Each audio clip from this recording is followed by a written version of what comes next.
একেবারে নামাজ পড়ে দিল না।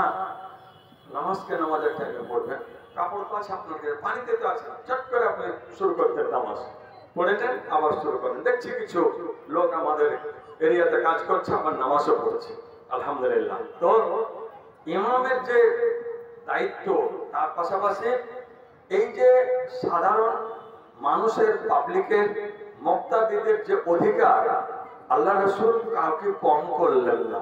একে এক রাকাত দিলেন, তার সাথে অন্যকে আরেক রাকাত দিলেন, পূর্ণ হয়ে গেল। আল্লাহ পাক বলছেন, বান্দারে আমার, এই যে তোমার জিকির, তুমি এবারে মাখনা তুলতে শুরু করেছো, তুমি কুল হু আল্লাহ পড়তে থাকো। 3 বার যদি হয়ে যায় তাহলে আর কোরআন খতমের সমান তোমার নেকি হয়ে গেল। তুমি একটু কাজ করে নাও, সুবহানাল্লাহ পড়তে থাকো, কখনো আলহামদুলিল্লাহ পড়ো, কখনো আল্লাহু আকবার বলো, কখনো সুবহানাল্লাহ বলো, কখনো লা ইলাহা ইল্লাল্লাহ বলো, কখনো আল্লাহু আকবার বলো। এই বলে বলে যে কোনো সময় তোমার মুখ থেকে যেন আল্লাহর শব্দটা, জিকিরটা যেন বের হয়। ঠান্ডা পানি পান করেছো, মন খারাপ হয়ে গেছে, বলো তুমি আলহামদুলিল্লাহ, শুরু করেছো, বিসমিল্লাহ বলে শুরু করো। রব্বুল আলামিন বলছেন, বান্দারে, এই মালের এবং দৌলতের আর নিজের পুত্র সন্তানদের এটা নেওয়ার জন্য লা তুলহিকুম আমওয়ালুকুম, তোমার মাল দুটো জিনিস মানুষকে ব্যতিব্যস্ত করে দেয়, দুটো জিনিস মানুষকে আসল জায়গা থেকে সরিয়ে দেয়। একটা হচ্ছে, 1 নম্বর হলো মাল, টাকা পয়সা, ধন দৌলত। দ্বিতীয় হলো তোমার আওলাদ। আল্লাহ পাক বললেন মুনাফিকিনদের পাশে তার আলোচনা। আল্লাহ পাক সূরা তাকাসুরে বলছেন, আলহাকুমুত তাকাসুর, এ বান্দামা, আল্লাহ ইউলহির মানে হলো কি গাফেল করে দেওয়া, মানুষকে ব্যতিব্যস্ত করে দেওয়া, মানুষকে দূরে সরিয়ে দেওয়া। আত-তাকাসুর, আত-তাকাসুর, আত-তাকাসুর শব্দটার মানে হচ্ছে বাড়তি মালের লোভ লালসা, বাড়তি মালের লোভ লালসা।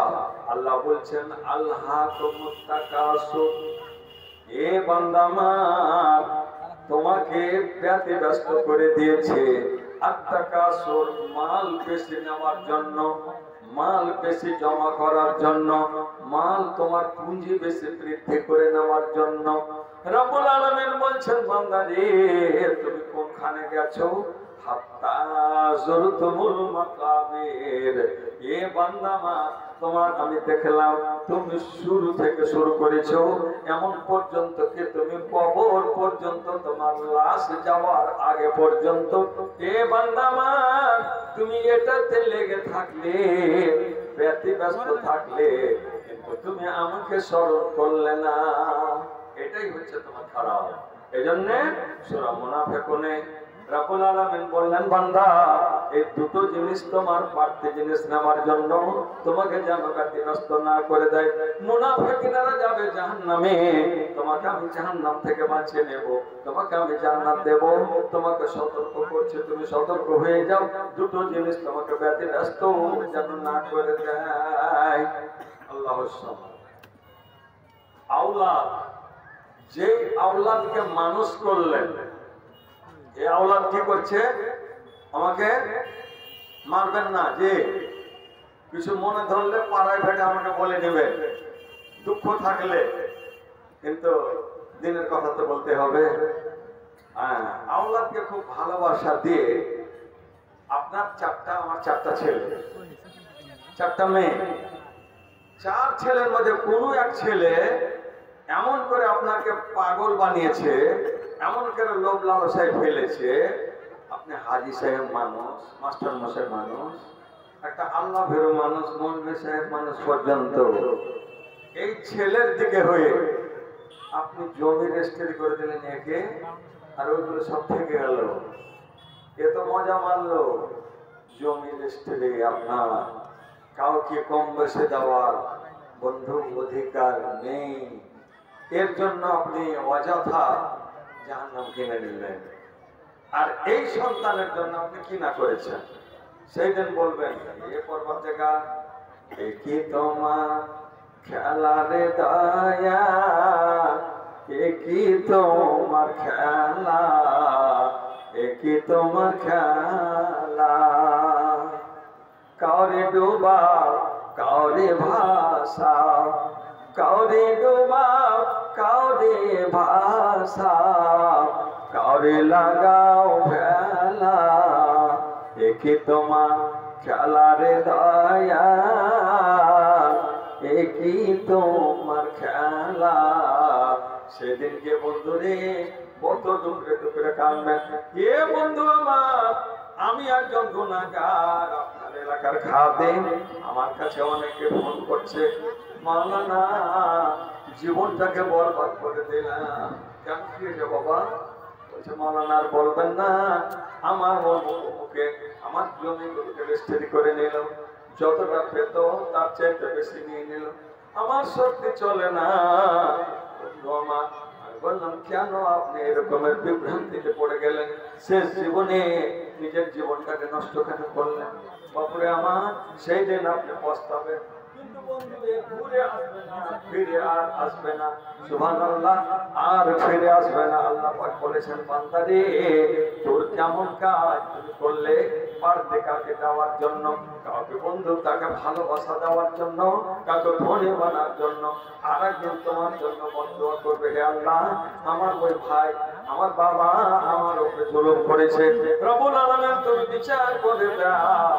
আল্লাহ নবী বলেছেন, ওয়াত্তাকু দাওয়াতাল মাজলুম, যারা পীড়িত ব্যক্তি, যারা পীড়িত হয়ে যায় তাদের বদদুয়া থেকে তোমরা বাঁচিও, বেঁচে থাকিও। ফাইন্নাহু লাইসা বাইনাহু ওয়া বাইনাল্লাহি হিজাব। এই যে দোয়া করবে বদদুয়া, এর মধ্যখানে আর আল্লাহ পাকের রহমতের মধ্যখানে কোন রকমের পর্দা নেই। যে পর্দা নেই, ডাইরেক্ট কবুল হয়ে যায়। তাহলে কার জন্য আমি আমার ভবিষ্যৎকে অন্ধকার করে দিলাম?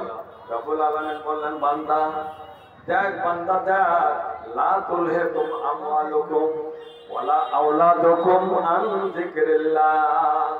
এই ছেলে মেয়ের ভেজালে পড়ে, ছেলে মেয়ের জ্বালাতে পড়ে, ছেলে মেয়ের ভালোবাসাতে পড়ে, জ্বালা যন্ত্রণাতে পড়ে তুমি রবের, তুমি এই জিকির থেকে গাফেল তুমি হয়ে যায় না, নামাজ থেকে বিরত হবে না, ইবাদত থেকে তুমি দূরে সরে যেও না। ইবাদত ভালো করতে আজকে তুমি কম করে দিলে, তোমার একেবারে তোমার হাজিরিতে কমে থেকে গেল, অভাব থেকে গেল। এই অভাব সামনের দিনে জীবনে আর পূরণ হবে না। আল্লাহ পাক সতর্ক করছেন। কেন বন্ধু? এ মা বোন আমার, এ বাপ জানেন আমার, রব্বুল আলামিন আপনাকে ভালোবাসেন, আপনাকে ভালোবাসেন। ভাইরে আমার, কোরআন পাকে আল্লাহ পাক কতবার কত রকমের কথা বলতে গিয়ে ডাইরেক্ট মুসলমানদের ডাক দিয়েছেন। আল্লাহ পাক বললেন, ইয়া আইয়ুহাল্লাযীনা আমানু, হে ঈমানদার বান্দা তোমরা শোনো। আল্লাহ পাক বলতে পারতেন ইয়া আইয়ুহান নাস, কিছু জায়গাতে বলেছেন ইয়া আইয়ুহান নাস, সমগ্র মানুষকে ডাকেছেন। কিন্তু বন্ধুরে, আপনাকে আমাকে রব্বুল আলামিন কত ভালোবাসেন, যে কোনো জায়গায় বারবার আল্লাহ পাক নিজেই খেতাব করছেন, আপনাকে সম্বোধন করছেন, ইয়া আইয়ুহাল্লাযীনা আমানু, ইয়া আইয়ুহাল্লাযীনা আমানু। আপনাদের আমাদের যখন বিয়ে পড়ায় যে বলবে সাহেব, খতিব সাহেব, উনি 3 জায়গা থেকে কোরআনের আয়াত পড়েন, 3 জায়গা থেকে।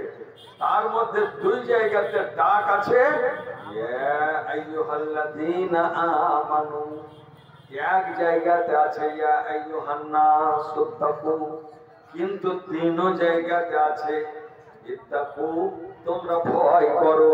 ইয়া আইয়ুহাল্লাযীনা আমানু ইত্তাকুল্লাহ, এখানে আল্লাহ পাক বললেন আল্লাহকে বলে ভয় করো, শেষে বললেন ইয়া আইয়ুহাল্লাযীনা আমানু ইত্তাকুল্লাহ, হে ঈমানদার